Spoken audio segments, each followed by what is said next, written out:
ኣብ ሓፂር ግዜ ጨጉርና ዘንውሕልናን ዘብዝሕልናን ዘለስልሰልናን ናይ ቅድሚ ጨጉርና ዘውቅለልናን ኣብ ማእኸል ሓፂር ነዊሕ ዘለና ፍቱን መድሓኒት ሒዘልኩም መፅኛ ኢኹ። ሰላምታይ ርሳኹን ሰላም ከመይ ቀኒኹም ኩራት ኣሕዋተይ? ኣነ ሰላም እግዚአብሔር ይመስገን።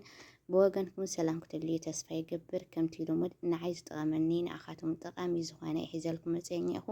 በተለይ ደቂ ኣንስትዮ ኣሕዋተይ ብጣዕሚ ጠቃሚት እያ። ንስኻትኩም ድማ ከምቲ ልሙድ ብላይክና ብሳብስክራይብ እተዩ ሓደሽቲ ንዝኾንኩም ብሳብስክራይብ እተዩ ሳብስክራይብ ናገርኩም ቤተሰብና ኮኑ ነበራት ድማ ከምቲ ልሙድ ብላይክ እተዩ ኩራት ኣሕዋተይ ብፍቃድኩም ብሳብስክራይብ ብላይክ ተኣትዩ ድማ ብጣዕሚ እየ ዘመስግን ኩራት ኣሕዋተይ። ላፍቲ ሙሉእ ኣሰራርሓ ክወስደኩም እየ ሓቢርና ክሳብ መጨረሻ ብሓደ ንፅናሕ።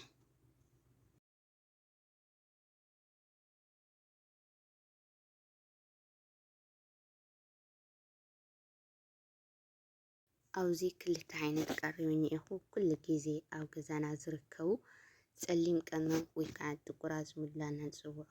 ፀሊም ቀመም ንዓተይ ብጣዕሚ እዩ ንጨጉረይ ኣማሒሽዎ ማለት እዩ። ካብ ምርጋፍ፣ ካብ ምምዛዝ፣ ካብ ፎረፋር እንደገና ፀሊም ተደልያት ኮንክን ጨጉርኽን ብጣዕሚ እዩ ፀሊም ዝገብሮ ማለት እዩ። ናተይ ጨጉሪ ቅይሕ ዝበለ እዩ ነይሩ፣ ግን እዚ ምጥቃም ዝተጀመርኩ ብጣዕሚ እዩ ቆንጆ ገይሩለይ ማለት እዩ። በተለይ ካብ ምርጋፍና ካብ ምምዛዝ ማለት እዩ። ንጨጉረይ ከዓ ብጣዕሚ ኣንዊሕዎ ኣብዚሕዎ ማለት እዩ። ፀሊም ቀመም ኩሉ ግዜ ይነግረክን እየ። ፀሊም ቀመም ኩሉ ግዜ ተጠቐማዩ ይብለክን እየ ኣነ ማለት እዩ። በተለይ ጨጉርኽን ዝምዘዝ ጨጉርኽን ዝረግፍ ተኾይኑ ኩሉ ግዜ ፀሊም ቀመም ተጠቐማ። ኣነ ንዓተይ ብጣዕሚ እዩ ጠቒሙኒ ማለት እዩ። ካልኣይ ከዓኒ ሮዝሜሪ ማለት እዩ። ሮዝሜሪ ከዓኒ ብጣዕሚ እዩ ጨጉርና ዘንውሕልና ዘብዝሕልና ብጣዕሚ እዩ ቆንጆ ማለት እዩ። ብሓኻይም ከዓ ይንገረና እዩ። ሮዝሜሪ ዋላ በይኑ ክትጥቀሞ ትኽእላ ኢኽን ብማይ ኣፍሊሕኽን ብዘይቲ ተጠቒምክን በይኑ ክትጥቀሞ ትኽእላ ኢኽን ማለት እዩ።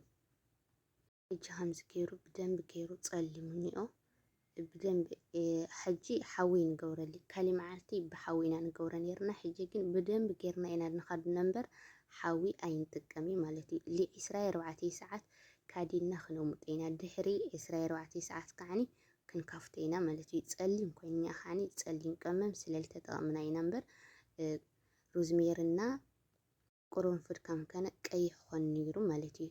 ፀሊም ኮይኑ ግን ፀሊም ቀመም ስለልተጠቐምና ኢና። ድሕሪ 24 ሰዓት ተመሊሰ መፅየክን ኢኹ ኩራት ኣሕዋተይ። ርእዮ ከምዚ ኢሉ ፀረኒኡ ድሕሪ 24 ሰዓት ብደንብ ገይሩ ከምዚ ምሰለ ንስኻትክን እውን ምፀርየ ኢኽን ተብልኦ ማለት እዩ። ካብ 24 ሰዓት እንድሕር ከምዚ ዘይበለ ግን ፅንሕ ክብል ዋላ ይኽእል እዩ ማለት እዩ። ካብኡ ላዕቐ እውንስ ክፀንሕ ይኽእል እዩ። ምንም ጨና የብሉ ኣብ ዝኾነ ይኹን ባይታ ክተሙጦ ትኽእላ ኢኽን ማለት እዩ። ዋው ረአዩ ብጣዕሚ እዩ ቆንጆ። ሓንቲ ግዜ ምስ ጀመርክንኣ ማለት እዩ እመናኒ ማለት እዩ ብጣዕሚ እያ ክትምችየክን ኩሉ ግዜ ትደጋግማ ኢኽን ማለት እዩ። ብቻ ሓንቲ ግዜ ጀምርኣ ማለት እዩ። ብጣዕሚ እዩ ጨጉርና ክነግረክን ይኽእል ብጣዕሚ እዩ ዝስማዕምዖ ብጣዕሚ እዩ ከዓኒ ዘለስልሶ ከምቲ መጀመርያ መእተዊ ዝበልኩኽን ብጣዕሚ እዩ ቆንጆ ማለት እዩ። ሕጂ ላብዚ ገንጢለ ላብ ጨጉሪ እናገበርኩ ከርእየክን እየ ኩራት ኣሕዋተይ። ክሳብ መጨረሻ ግን ብሓደ ንፅናሕ ማለት እዩ። ሕጂ ናብ ጨጉሪ እናገበርኩ ከርእየክን እየ። መጨረሻ ከዓኒ መልሲ ክምልሰልክን እየ። ኣብ ኮመንት ዝሓተትክናኒ ኣሎ ንኣ ክምልሰልክን እየ። ክሳብ መጨረሻ ስምዓ ማለት እዩ።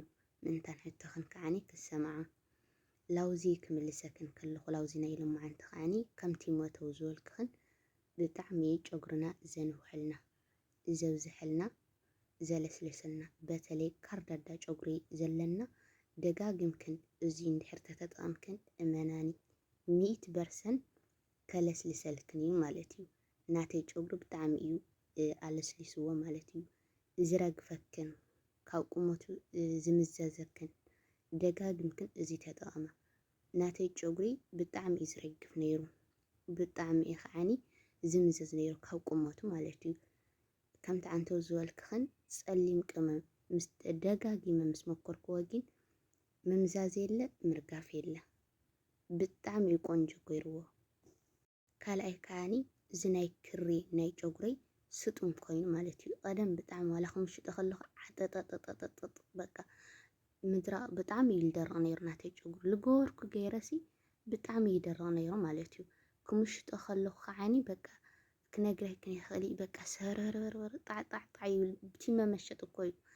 እና ደጋጊመ ፀሊም ቀመም ምስ ጀመርኩ ግን በቃ ክልስልሰለይ ክኢሉ ካብኡ ከዓኒ ክረግፍ በቃ ምርጋፍ ሓዲግዎ ማለት እዩ። ወይ ዝረግፍ ነበረ ምርጋፍ ሓዲግዎ ማለት እዩ። ዝምዘዝ ነበረ በቃ ምምዛዝ ሓዲግዎ። ከምዚ መመሸጥ ክምሽጥ ከለኹ ከዓኒ በቃ ጣዕጣዕ ይብል ነይሩ ኢለክን ካብኡ ሓዲግዎ ማለት እዩ። ስእሊ ሰተት ክብል ክኢሉ ምስቲ መመሸጥ ማለት እዩ። ስለዚ ፀሊም ቀመም ብከምዚ ዋላ ብዘይቲ ሰሪሕኽን ብማይ እውን ኣርየክን እየ ብማይ ሰሪሕኽን ጥቀማ ትኽእላ ኢኽን ማለት እዩ። ጨጉርኽን ዝድረቕ ከዓኒ ነዚ ደጋጊምክን ሞክሮ ማለት እዩ። ናተይ ነጊረክን እያ እንተዎ ብጣዕሚ ይደርቕ ነይሩ ዓጠጠጥ ይብል ነይሩ ማለት እዩ። ደጋጊመ እዚ ምስ ተጀመርክዎ ግን ብጣዕሚ ቆንጆ ኮይነለይ ማለት እዩ። ከዓኒ ቀያሕ እንታይ ነይሩ ናተይ ጨጉሪ ላፀለመ ኸይዱ ኣብቲ ካሜራ ትሪኦ ኣለኽን ብጣዕሚ ቀይሕ ነይሩ ማለት እዩ። ካፍቲ ዘለዎስ ይቐይሕን ብጣዕሚ ቀይሕ ነይሩ። ሕጂ ንእሽተን ንእሽተን ይቐይሕን እምበር ብዙሕ ኣይኮነን። ብቐለም ዝተባላሸ ብምትኳስ ዝተባላሸ ከዓኒ ብጣዕሚ ቆንጆ ማለት እዩ። ደጋጊምክን እዚ መክርኦ ይብለክን። ክትምኩራ ከለኽን ከዓኒ ተደጋገመ ዳኣ እምበር ከምቲ ኩሉ ግዜ ዝብለክን ብሓንቲ መዓልቲ ወይ ከዓኒ ብክልተ መዓልቲ ለውጢ ኣይመፅእን። እንታይ ደኣ ምስ ተደጋገመ ለውጢ ላምፀልካ። ካልኣይ ከዓኒ ኣብ ማእኸል ሓፂር ነዊሕ ዘለና ተኮይኑ ኩሉ ግዜ ከምዚ ንጠቐም ኢለክን ኩራት ኣሕዋተይ። ምክንያቱ ናተይ ጨጉርሲ ኣብ ማእኸሉ ሓፂር ነይሩ ብድሕሪ ከዓ ነዊሕ ነይሩ። ሕጂ ከትሕዞ ከዓኒ ብጣዕሚ የሸግረልን ነይሩ ማለት እዩ። ኩሉ ግዜ ከምዚ ምስ ተጠቀምኩ ግን ዳሕና ካፍቲ ቀድም ነበረ ሕጂ ይሕሽ ማለት እዩ። ገና እዩ ማዕረ ኣይኮነን ግን ካብቲ ቅድም ነበረ ሕጂ ይሕይሽ። ያው ጨጉርና ምስ ግዜ እዩ። ሓንቲ ተኽሊ ተኺልናያ ቀልጢፋ ይትዓቢ ቀስላበለት ቀስላበለት ቀስላበለት እያ ትዓቢ። ጨጉርና ከዓኒ ክስተኻኸልን ክነውሕን ክበዝሕን እንተኮይኑ ግዜ የድልዮ እዩ፣ ትዕግስቲ የድልየና እዩ። ከምቲ ዓንተ ዝበልክን ወይ ከዓኒ ብሓደ ግዜ ኣይነውሐልናን ወይ ከዓ ብክልተ ግዜ ኣይነውሐልናን። እንታይ ዳ ቀስቀስ ላለ ይነውሐልና ማለት እዩ። ትዕግስቲ ጨጉርና ትዕግስቲ የድልየና እዩ። ከምቲ ኩሉ ግዜ ዝብለክን ጨጉርና ክነውሕን ክበዝሕን እንተኮይኑ ትዕግስቲ የድልየና እዩ። ልክዕ ከምቲ ተኽሊ ዝበልክን ማለት እዩ። ካልኣይ ነገር ክንገብር ከለና ጨጉርና ካብ ቆርበት ጨጉርና ትሒዝና ክሳብ ጫፉ ማለት እዩ። ቆርበት ጨጉርና ፅሩይ ተኮይኑ ካብ ፎረፋር ካብ ኩሉ ፅሩይ ተኮይኑ ጨጉርና ከዓኒ ይነውሐልናን ይበዝሐልናን ማለት እዩ። ካልኣይ ጫፍ ጫፉ ካብ ማንታ ጨጉሪ ካብ ማዓረ ዘይኮነ ከዓኒ ማዓረ ላኾነና ይኸድ፣ ማንታ ከዓኒ ላተፈለየልና ይኸይድ ማለት እዩ። ጨጉርና ትዕግስቲ ብቻ እዩ ዘድልዮ እምበር ዘይነውሕ ጨጉሪ የለ ዘይበዝሕ ጨጉሪ የለ። ምክንኻን እዩ ዘድልዮ ጨጉርና ኩሉ ግዜ ንካናኸኖ ተኮይንና ጨጉርና ከዓኒ ላነውሐ ላበዝሐ ላተስተኻኸለ ዝተዳኸመ ተኮይኑ ጨጉርና ከዓኒ ሕጂ ንኣብነት ኩሉ ግዜ ንትኩሶ ተኮይንና ብጣዕሚ እዩ ዝዳኸም ማለት እዩ። ይውሕድ ከምቲ መቐዳማይ ዝበለክን ይውሕድ። ካልኣይ ከዓ ሓፀረ እዩ ዝኸይድ ማለት እዩ።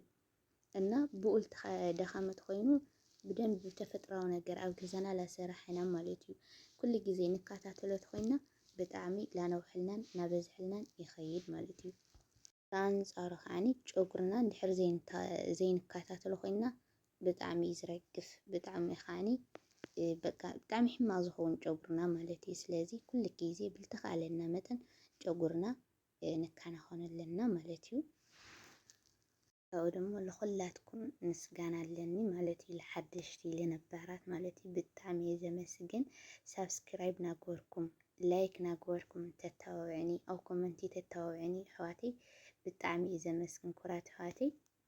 ካብ ሓደ ኢልኩም 11,000 ለውፅሓሙኒ ብጣዕሚ እየ ዘመስግን ኩራት ኣሕዋተይ ብጣዕሚ እየ ዘመስግን የቐኒየለይ። ናይ ሎማን ትሕዝተይ እዚኣ ትመስል ነይራ። ክሳብ ብሓድሽ ትሕዝቶ ዝመፀኩም ኣብ ዘለኹም ሰላም ጥዕና ፍቕሪ ይምነየልኩም ኩራት ኣሕዋተይ። ሰላም ቀኒዩ ባይ